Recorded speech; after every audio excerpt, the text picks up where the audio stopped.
Cockroach Janata party CJP ఇప్పుడు full జోష్లో ఉంది. ఏదైతే ధర్మేంద్ర ప్రధాన్ గారి రిజిగ్నేషన్ మేమే చేయించాము, మా వల్లే సాధ్యమైంది అనేసి ఎవరైతే మాట్లాడుకుంటున్నారో, కాలర్లో ఎగరేసుకుంటున్నారో వాళ్ళు ఇంకోసారి ఆలోచించాల్సిన అవసరం ఎంతైనా ఉంది. సీజేపీ ఏదైతే ప్రొటెస్ట్ చేసిందో అందులో ప్రధానమంత్రి గారిని కావచ్చు, లేకపోతే ధర్మేంద్ర ప్రధాన్ గారిని కావచ్చు, లేకపోతే ప్రధానమంత్రి గారి తల్లిని కూడా దూషిస్తూ, ఇండియన్ ఆర్మీని దూషిస్తూ చాలా మంది చాలా విధాలుగా మాట్లాడారు. ఒక్కసారి మనం ఈ వీడియో చూద్దాము. ఎందుకంటే ఈ వీడియోలో ఎవరెవరైతే మాట్లాడారో వాళ్ళపైన కూడా యాక్షన్ కంపల్సరీగా ఉంటుంది. సో ఈ యాక్షన్ ఎలా ఉండబోతుందో కూడా మనము ఈ వీడియోలో చూద్దాం.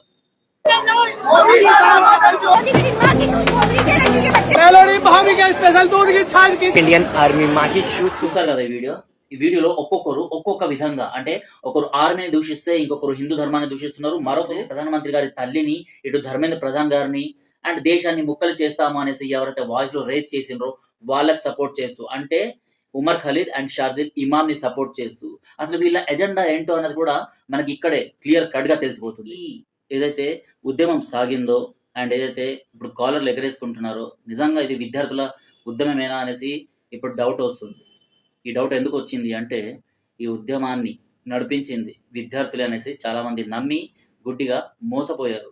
వాళ్ళందరి పరిస్థితులు, వాళ్ళందరిపైన ఇప్పుడు ఎలాంటి కేసులు నమోదవుతున్నాయో మనం అందరం చూస్తున్నాం. కానీ ఈ పార్టీకి సంబంధించిన వాళ్ళు, అంటే ఈ సో కాల్డ్ సిజేపీ పార్టీకి సంబంధించిన వాళ్ళు మాత్రం పార్టీలు చేసుకుంటూ వాళ్ళందరూ ఇప్పుడు వాళ్ళ పబ్బం గడుపుకుంటున్నారు. సోషల్ మీడియాలో ఫేమ్ వచ్చింది, మేము భారతదేశ చరిత్రని తిరిగి రాశాము అనేసి ఎవరైతే మాట్లాడుకుంటున్నారో వాళ్ళు ఒక్కసారి ఆలోచించాల్సిన అవసరం ఉంది. ఎందుకంటే విద్యార్థుల కోసం, విద్యార్థుల చేత ఈ ఉద్యమం నడపబడుతుంది అనేసి అనుకున్న వాళ్ళు ఈ వీడియో కంపల్సరీగా చూడాలి. సో విద్యార్థులే దీన్ని లీడ్ చేశారా అంటే కాదనేసి మనకు కనిపిస్తుంది. ఎందుకంటే కొంతమంది తప్ప ఆ స్టేజ్ పైన షేర్ చేసుకున్న ప్రతి ఒక్కరు, ప్రకాష్ రాజ్ దగ్గర నుంచి కునాల్ కామ్రా దాకా, లేకపోతే లెఫ్టిస్ట్కి సంబంధించిన వాళ్ళ దగ్గర నుంచి కాంగ్రెస్ వరకు ప్రతి ఒక్కరు, ఆమ్ ఆద్మీ పార్టీ, ప్రతి ఒక్కరు ఇందులో పొలిటీషియన్స్ మాత్రమే కనిపిస్తున్నారు.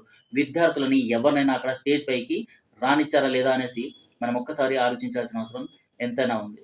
విద్యార్థుల కోసం అనేసి, విద్యార్థుల చేత అనేసి ఏదైతే ఉద్యమాన్ని మొదలుపెట్టారో, ఆ చనిపోయిన విద్యార్థుల ఫోటోల్ని మీ ఎజెండా కోసం వాడుకొని వాళ్ళ ఫోటోల్ని అక్కడ వెనకాల పెట్టుకొని సోనం వాంగ్చుక్ గారు, అభిజిత్ దీప్కి అక్కడ కూర్చొని ఉద్యమాన్ని ప్రారంభించారు. మరి అంతా అయిపోయాక ఆ విద్యార్థుల ఫోటోల్ని అక్కడ పాడేసి పార్టీ చేసుకోవడానికి వెళ్ళిపోయారు ఈ సీజేపీకి సంబంధించిన టీం సభ్యులు. వాయిస్ రేస్ చేసింది విద్యార్థులు, దెబ్బలు తిన్నది విద్యార్థులు, పార్టీలు చేసుకుంటుంది మాత్రం వీళ్ళు, ఈ సీజేపీ, ఈ కాక్రోచ్ గాళ్ళు అన్నమాట. నేటి బాలలే రేపటి పౌరులు అనేసి మనం చిన్నప్పటి నుంచి ఎంతో చదువుకుంటూ వస్తున్నాం. కానీ నేటి బాలలు రేపటి పౌరులుగా మారకుండానే మధ్యలో ఈ లెఫ్ట్ ఎకో సిస్టమ్ వాళ్ళని దేశద్రోహుల్లాగా తయారు చేస్తుంది. నేను దేశద్రోహులు అనేసి ఎందుకు అంటున్నానో ఒక్కసారి వీడియోలు చూడండి. ఎందుకంటే ప్రతి ఒక్క పైన, భద్రత బలగాల పైన ఏవైతే అటాక్స్ చేశారో, ఎవరైతే వీళ్ళ రక్తాన్ని కళ్ళ చూసారో, సో వీటిని మాత్రం క్షమించలేదు.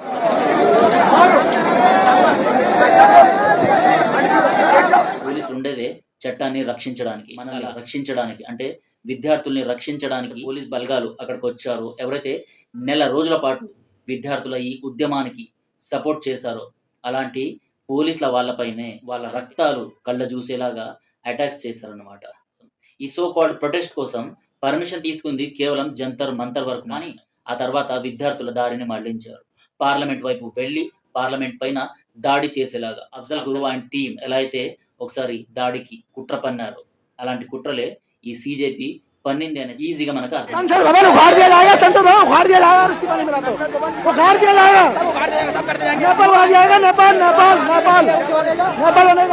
పెకిలిస్తాము, నరేంద్ర మోడీని చంపేస్తాము, నరేంద్ర మోడీ గారి తల్లి పైన ఇలాంటి అవాంఛనీయ మాటలు మాట్లాడుతూ పోలీసుల పైన, భద్రత బలగాల పైన, పార్లమెంట్ వరకు వెళ్ళాలి అంటే పోలీసుల కట్టుదిట్టమైన భద్రత ఉంటుంది అనేసి తెలుసు. కానీ ఆ పోలీసులను కొట్టి వాళ్ళపైన స్టోన్ పెల్ట్ చేసి రక్తం వచ్చేలాగా కొట్టినా కూడా ఎవరైతే చట్టాన్ని రక్షిస్తున్నారో ఆ పోలీసులు మమ్మల్ని ఏం చేయరు కదా, దద్దమ్మలాగా చూస్తూ కూర్చుంటారు కదా అనేసి రెచ్చగొట్టారు.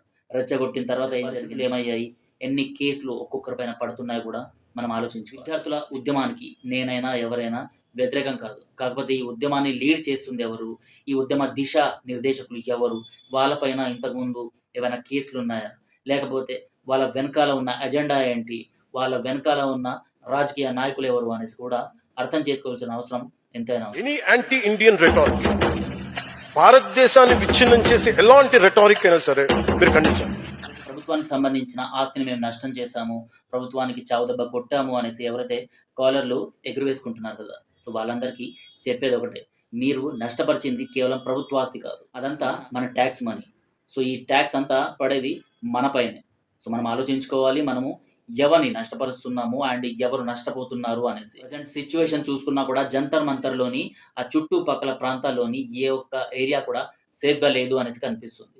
ఎక్కడికక్కడ ఆఫీసుల పైన రాళ్ళు రువ్వడము, ఆ ఆఫీసులను ధ్వంసం చేయడము, వాహనాలు కనిపించినా లేకపోతే ప్రభుత్వ వాహనాలు ఏవి కనిపించినా కూడా అవన్నీ దగ్ధం చేయడము, అవన్నీ కాల్చేయడము, అవన్నీ స్టోన్ పెల్టింగ్ చేసి పగలగొట్టడము అండ్ రోడ్డు పక్కనున్న టైల్స్ని పగలగొట్టేసి వాటిని షార్ప్ వెపన్స్ లాగా యూజ్ చేయడము.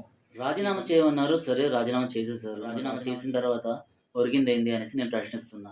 విద్యార్థుల ఈ ఉద్యమం ఎప్పుడో రాజకీయ నాయకుల చేతుల్లో వెళ్ళిపోయింది.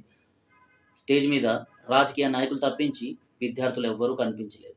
పరీక్షలు అనేసి, కౌన్సిలింగ్లు అనేసి తర్వాత తిరగాల్సింది మనమే.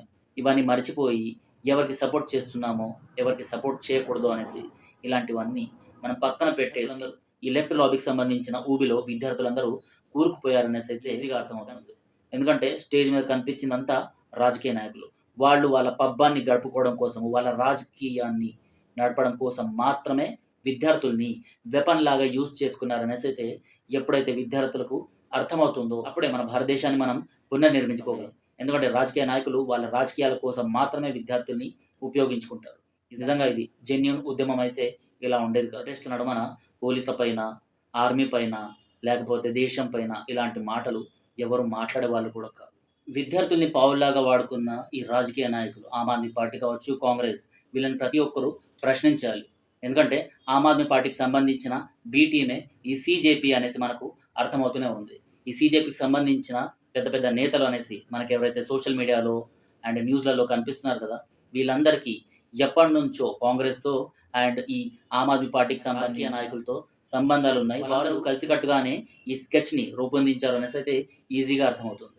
నిజంగానే ఈ విద్యార్థుల పైన సీజేపీకి అంత ప్రేమ ఉంటే నీట్ పరీక్ష లీకేజ్ పైనే అంత ఉద్విగ్నంగా వీళ్ళు పోరాటాలు చేయాలి అనేసి అనిపిస్తే కేవలం ఢిల్లీ వరకు మాత్రమే కాదు, పంజాబ్కి సంబంధించిన పేపర్ లీక్ల పైన, కర్ణాటక కాంగ్రెస్కి సంబంధించిన పేపర్ లీక్ల పైన కూడా వీళ్ళు మాట్లాడి ఉండాల్సింది.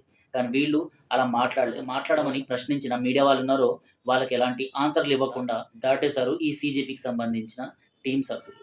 ఇప్పటికైనా అర్థం చేసుకోండి మిత్రులారా, ఎవరు ఎవరితో ఆడుకుంటున్నారు అండ్ ఎవరి బంగారు భవిష్యత్తును పాడు చేయడానికి ఈ పార్టీలు కంకణం కట్టుకున్నాయి. అండ్ భారతదేశాన్ని ఇలా ఇంటర్నల్ వార్ దిశగా తీసుకెళ్తే ఎవరికి లాభం, ఏ దేశానికి లాభం అనేది కూడా మనం ఆలోచించుకోవాలి. ఇక్కడ నేను ఏ పార్టీకి సపోర్ట్ చేస్తూ మాట్లాడలేదు.